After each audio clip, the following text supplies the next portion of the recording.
Hi, Mr. Grant here. I'm going to teach you something we're going to use in group today, and that is called fraction circles. So let's take a look. So fraction circles divide a fraction into different parts. So when I look at this red circle here, this is called one whole because it's not divided into one part. All fractions make one whole.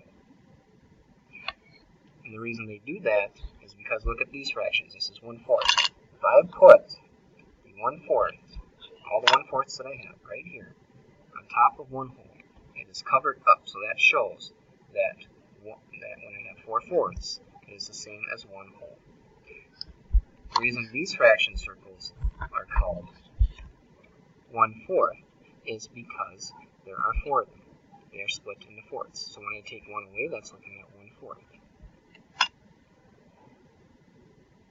So now, take a look at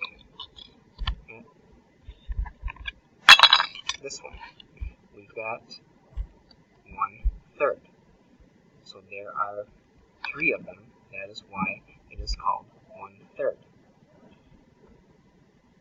What I want you to think about is the fraction 1/6. So this is just one of them.